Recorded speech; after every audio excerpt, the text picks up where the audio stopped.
Praise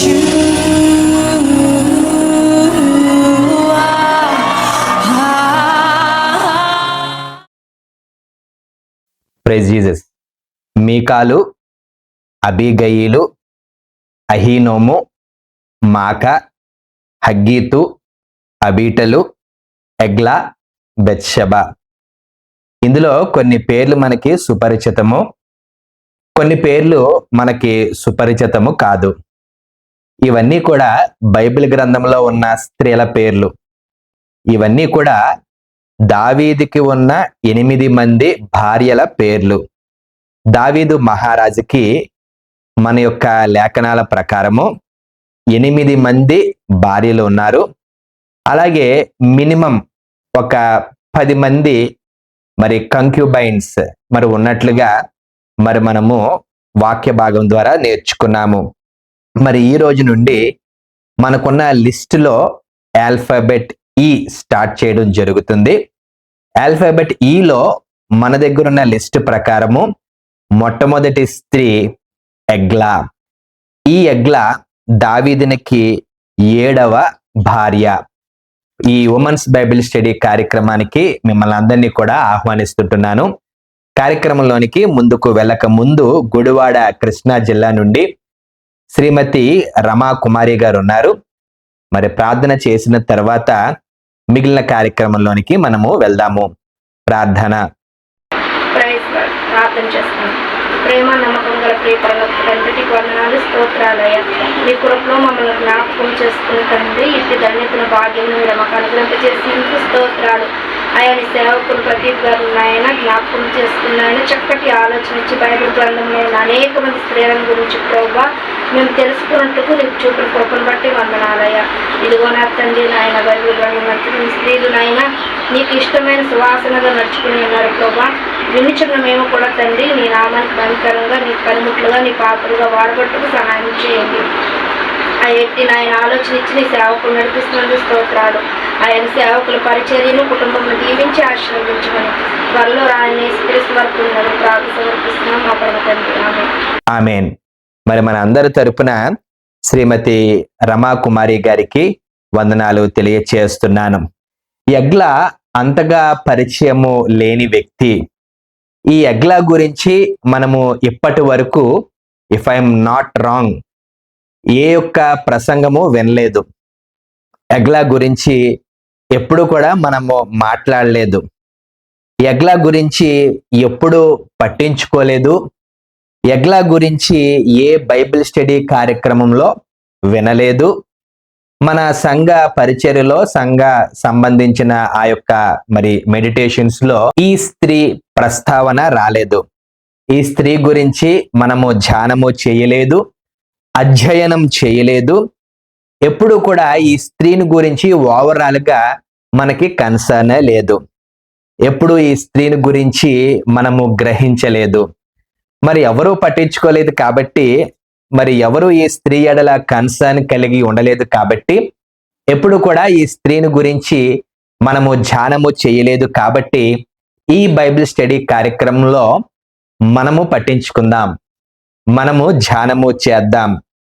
మరుగున పడిన ఈ స్త్రీని వెలుగులోనికి తీసుకుని వద్దాం.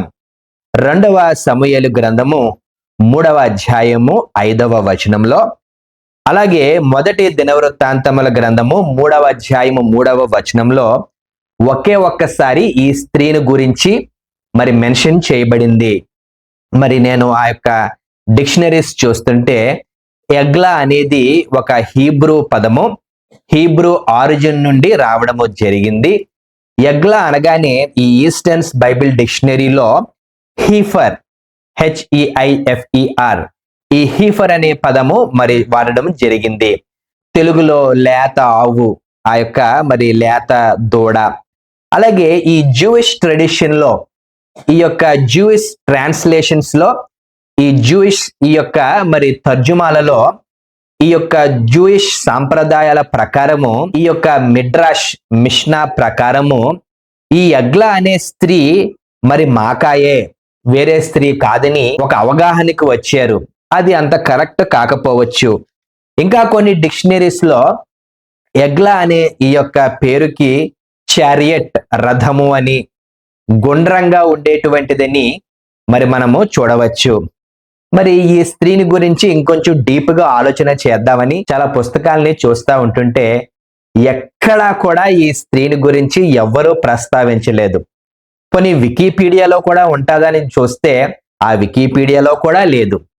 మరి ఈ స్త్రీని గురించి ఏమీ తెలియదు, ఎలాగ వివాహం జరిగిందో తెలియదు, గోత్రము తెలియదు, తల్లిదండ్రులు తెలియదు, మరి సిబ్లింగ్స్ ఉన్నారో లేదో మనకి తెలియదు.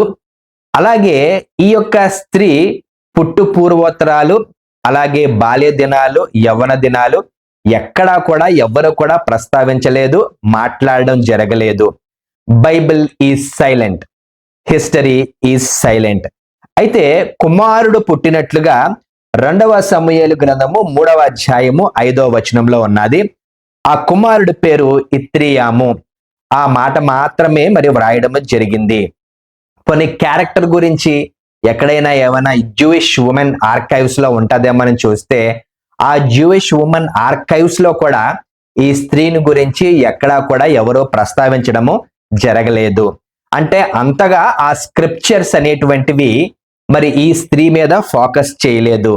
సో ఓవరాల్ గా ప్రియులారా, స్త్రీలారా, ఈ స్త్రీ ఎగ్లా మరుగున పడిన స్త్రీ. మరి ఈ స్త్రీని గురించి మరి మనము ఏమి నేర్చుకోవచ్చు, ఈ స్త్రీని గురించి ఏమైనా నేర్చుకోవచ్చా అనేటువంటి విషయాల్ని మనము ధ్యానము చేస్తే మరి బైబిల్ సైలెంట్ కదా, హిస్టరీ సైలెంట్ కదా. అయితే మనము లోతుగా గాని ఈ స్త్రీని గురించి ఎక్కడ ప్రస్తావించడం జరిగింది, ఏ సందర్భంలో ప్రస్తావించడం జరిగింది, సమూయేలు గ్రంథము రాసిన సమూయేలు భక్తుడు ఏ సందర్భంలో ఏ అధ్యాయంలో ఈ స్త్రీని గురించి వివరించాడో మనము గ్రహిస్తే ఆ యొక్క జాన్రే మనకి అర్థమైతే చాలా లోతైన సత్యాలు మరి మనకి కనబడతాయి. పేరు లేని, ఎవరో పట్టించుకొని, ప్రాముఖ్యత లేని, అంతగా ఎవరో పట్టించుకొని ఈ ఎగ్లా అనే స్త్రీని గురించి ఈ సాయంకాల సమయంలో క్లుప్తంగా మనము ధ్యానము చేద్దాం. దయచేసి అందరూ తీయాలని కోరుతున్నాను. 2వ సమూయేలు గ్రంథము 3వ అధ్యాయము 5వ వచనాన్ని గమనిస్తే ఒక్కసారి ఈ స్త్రీని గురించి వ్రాయడము జరిగింది. 6వ వాడగు ఇత్రాయేము దావీదునకు భార్యయగు ఎగ్లా వలన పుట్టెను. వీరు హెబ్రోనులో దావీదునకు పుట్టిన కుమారులు. ఒక్కసారి వ్రాయడము జరిగింది. అయితే ఆ సందర్భాన్ని గాని మనము ఆలోచన చేసినట్లయితే 2వ సమూయేలు గ్రంథము 3వ అధ్యాయము 1వ వచనంలో ఈ స్త్రీని ఎప్పుడు ఎక్కడ వివాహము చేసుకున్నాడు, మరి చాలా ప్రాముఖ్యమైన విషయం. ఈ విషయాన్ని గ్రహిస్తే మనకి చాలా విషయాలు ఎగ్లా గురించి మనకి అర్థమవుతాయి.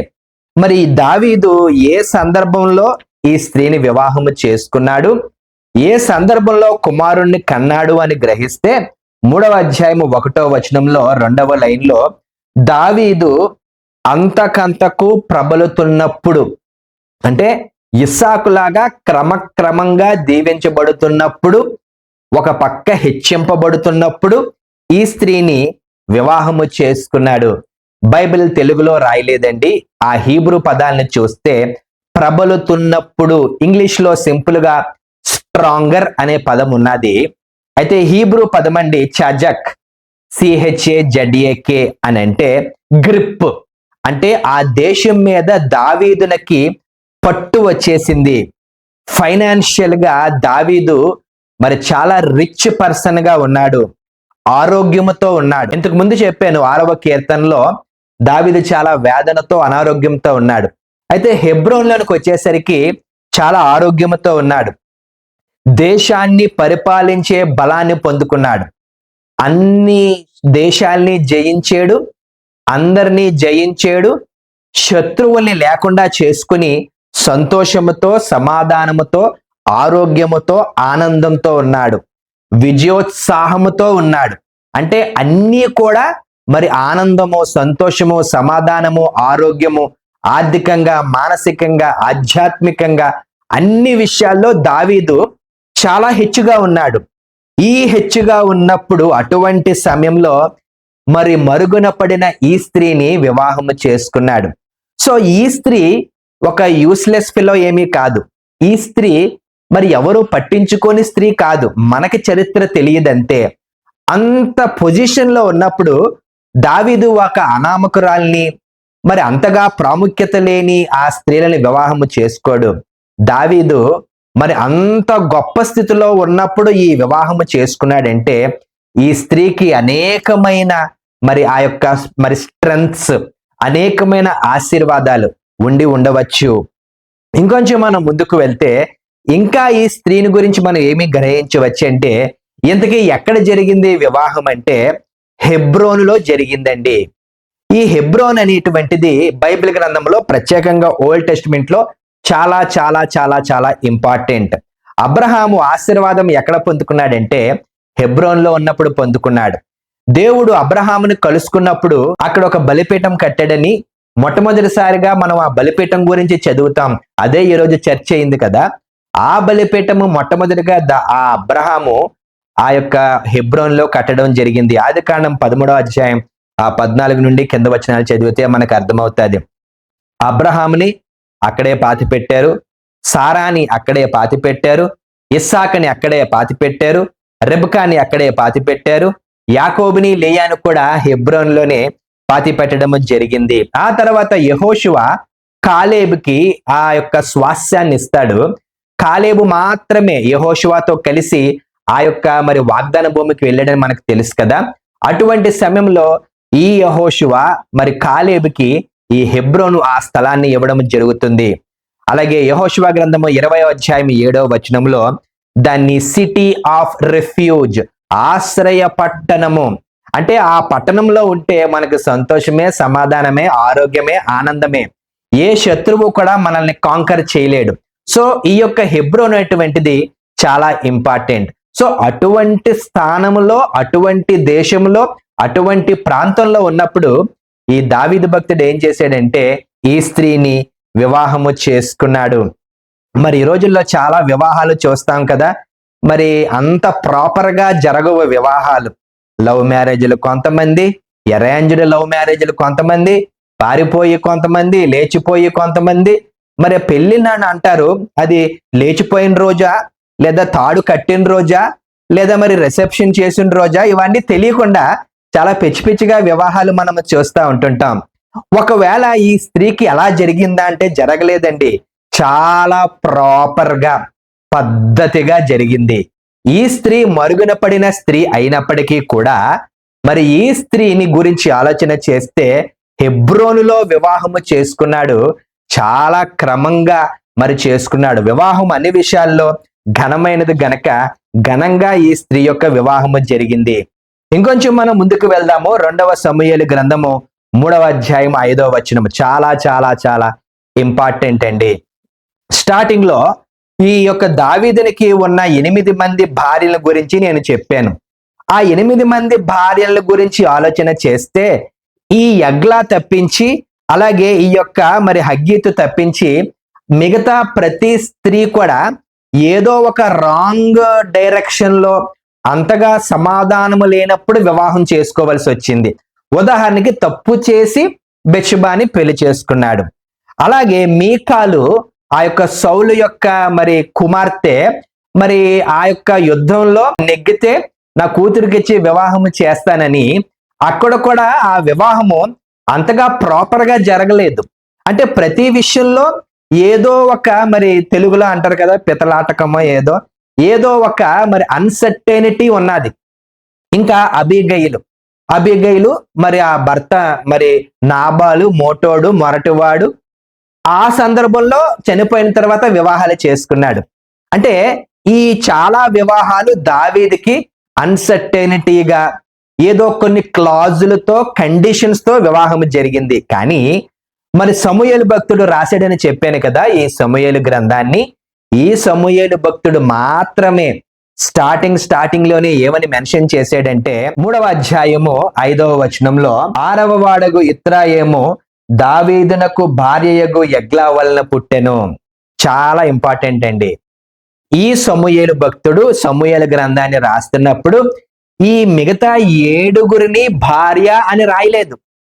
అల్లుడాయెను, వివాహము చేసుకునెను, దావీదునికి ఈ స్త్రీ భార్య ఆయను అని ఉన్నది, కానీ స్క్రీన్ మీద ఆ రిఫరెన్స్లు చూపించాను, దయచేసి మీరు నోట్ చేసుకోండి ఇంట్రెస్ట్ ఉంటే. ఏ స్త్రీని గురించి కూడా భార్య అని రాయలేదండి, కానీ ఈ స్త్రీని గురించి మాత్రమే లోతుగా గమనిస్తే భార్యగు అని చాలా స్పష్టంగా రాశాడు. ఆ లోతుగా మనం అధ్యయనం చేయగలిగినట్లయితే ప్రాపర్ గా వివాహము జరిగింది.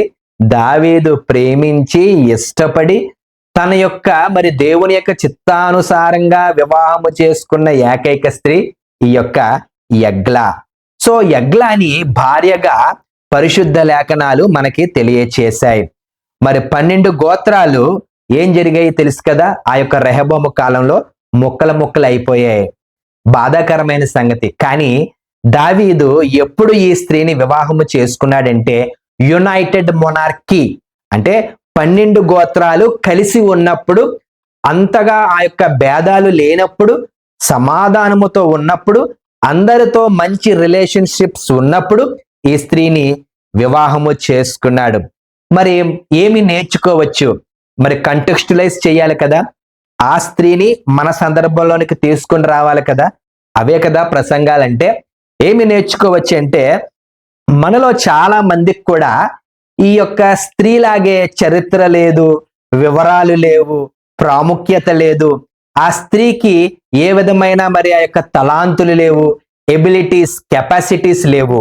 మనలో చాలా మంది స్త్రీలకి పెద్దగా పేరు లేదు, ప్రఖ్యాతి లేదు, చెప్పుకోవడానికి మంచి ఊరు లేదు, ఇంటి పేరు లేదు, టాలెంట్స్ లేవు, ఏ విధమైన ఆర్థిక పరమైన స్తోమత లేదు, స్థిరాస్తులు లేవు, పోనీ బాహ్యంగా ఫిజికల్ స్ట్రక్చర్ మరి సౌందర్యంగా లేరు. అనేక సందర్భాల్లో మనము తృణీకరించబడ్డాము, మనము వేధించబడ్డాము, మనల్ని మరి అయిష్టపూర్వకంగా ఉంచడము జరిగింది. ఇలాగా ఈ స్త్రీలాగే మనలో అనేక మంది స్త్రీలు మరి ఈ యొక్క మరుగున పడిన స్త్రీలుగా ఉంటున్నారు. మరి ఈరోజు ఒక గుడ్ న్యూస్ ఏంటంటే, మనము దేనిని బట్టి అతిశయించాలి? ఇప్పుడు దావీదు ఆ భార్యల్లో మరి ప్రతి స్త్రీకి ఏదో ఒక రాజరకం ఉన్నది. ఉదాహరణకి అబీగయీలు భర్త ఈ యొక్క నాబాలు గొప్పవాడు, ధనవంతుడు. పోనీ ఈ యొక్క బెత్షెబాను చేసుకుంటే, బెత్షెబా స్వయంగా సొలొమోను ఈ యొక్క యెరూషలేము మందిరం కట్టింది. ఏదో విధంగా ఎక్కడో ఒక దిక్కున ఈ స్త్రీలు హైలైట్ అయ్యారు. కానీ ఈ స్త్రీ యగ్లా ఎక్కడా హైలైట్ అవ్వలేదండి. మన స్త్రీల్లాగే ఎక్కడా కూడా హైలైట్ అవ్వలేదు. అపోస్తలుడైన పౌలు కొరింథీయులకు రాసిన మొదటి పత్రిక 1వ అధ్యాయం 31వ వచనంలో, అతిశయించువాడు ప్రభువునందే అతిశయింపవలెను. మనకి సెలబ్రేట్ చేసుకోవడానికి ఏమీ లేదు. ఫిజికల్ గా మనం బాగోలేము, ఆర్థికంగా మనం బాగోలేము, రిలేషన్షిప్స్ పరంగా మనము బాగోలేము, సంఘంలో మనకి అంత స్తోమత లేదు, సమాజంలో మనకి అంత పేరు ప్రఖ్యాతలు లేవు. బాధపడద్దు. మనము తండ్రిని బట్టే, దేవుడిని బట్టే అతిశయించాలి. మనకి సెలబ్రేట్ చేసుకోవడానికి, చెప్పుకోవడానికి ఏమీ లేదు అని అనుకోవద్దు. మనము దేనిని బట్టి అతిశయించాలంటే, దేవునికి స్తోత్రము, నాకు వివాహము క్రమంగా జరిగింది, ఒక పద్ధతిగా జరిగింది, పేరు ప్రఖ్యాతులు అంతగా లేకపోయినప్పటికీ పరిశుద్ధుల సమక్షంలో జరిగిందని మనము సంతోషించాలి. మనకి ఏమీ లేకపోతే దేనిని బట్టి సంతోషించాలంటే, నేను క్రైస్తవురాలిని, రక్షణ పొందిన స్త్రీని అని మనము సంతోషించాలి. మనకి ఏమీ చెప్పుకోవడానికి లేకపోతే, నేను రక్షింపబడ్డాను, నా పౌరసత్వము భూమి మీద లేదు కానీ పరలోకమందు ఉందని మనము సంతోషించాలి. మనకి చెప్పుకోవడానికి ఏమీ లేకపోతే మనం కూడా మరుగున పడిన స్త్రీలలాగా సంఘంలో, సమాజంలో, కుటుంబాల్లో ఉంటే, మనమందరము కూడా నేను క్రీస్తునందున్నాను కాబట్టి నాకు ఏ శిక్షా విధి లేదు అని మనము సంతోషించాలి. ఏమీ లేకపోయినా దయచేసి బాధపడవద్దు. ఒకవేళ మీరు విడోస్ ఏమో, ఒకవేళ మీకు పిల్లలు లేరేమో, ఒకవేళ మిమ్మల్ని ఎవరు పట్టించుకోవట్లేదేమో, ఒకవేళ సంఘంలో మిమ్మల్ని దూరం పెట్టారేమో, సమాజంలో మిమ్మల్ని దూరం పెట్టారేమో, కుటుంబంలో మిమ్మల్ని ఎవరు పట్టించుకోవట్లేదేమో, సంతోషించండి, ఆనందించండి. ఎక్కడో ఒక దిక్కున దేవుడు మనల్ని హెచ్చించాడు, ఆశీర్వదించాడు. మన బాధల్ని కౌంట్ చేసుకునే బదులు మన ఆశీర్వాదాల్ని కౌంట్ చేసుకుంటే మన జీవితమే పట్టదండి. మరి ఉన్నదాంతో మనం సంతోషిస్తే, ఉన్నదాంతో మనం ఆనందిస్తే, ప్రభువునికి నేను సమీపంగా ఉన్నాను, ప్రభువునికి నేను ఇష్టలుగా ఉన్నానని ఆ విషయాన్ని మనం గ్రహించగలిగినట్లయితే, నేను దేవుని కుమార్తెను అని మనం గ్రహించగలిగినట్లయితే, మంచి సాక్ష్యాన్ని సంఘములో సమాజంలో గాని మనము కలిగి ఉన్నట్లయితే దానికి మించిన ఆశీర్వాదము లేదు. మరుగున పడిన స్త్రీని అని దయచేసి ఎప్పుడు ఎవరు అనుకోవద్దు. నాకు ఏమీ లేదని ఎప్పుడు ఎవరు అనుకోవద్దు. నాకు ఉన్నదంతా పోయింది అని ఎప్పుడు ఎవరు అనుకోవద్దు. కానీ ఆ సామెతల గ్రంథము 31వ అధ్యాయము 30వ వచనము 2వ లైన్లో యెహోవా యందు భయభక్తులు కలిగిన స్త్రీ కొనియాడబడను. సో ఈ విషయాన్ని గ్రహించి ఎగ్ల ఎక్కడా కూడా ప్రస్తావించబడకపోయినప్పటికీ మంచి భర్త, మంచి కుమారుడు, మంచి వివాహము దావీదే ప్రేమించి వివాహం చేసుకున్నాడంటే ఏదో ఉండి ఉండవచ్చు. మనకు కూడా కనబడని క్వాలిటీస్ ఉన్నాయి. స్త్రీలారా, మీకు అందరికీ కూడా కనబడని ఎబిలిటీస్ ఉన్నాయి. ఎవరు చూడకపోవచ్చు, కానీ ప్రభువు చూస్తాడు. వాటి ద్వారా దేవుడు మిమ్మల్ని ఆశీర్వదిస్తాడు. దేవుడి పరిశుద్ధ వాక్యమును దీవించునుగాక. God bless you. Shalom Aleichem Malachei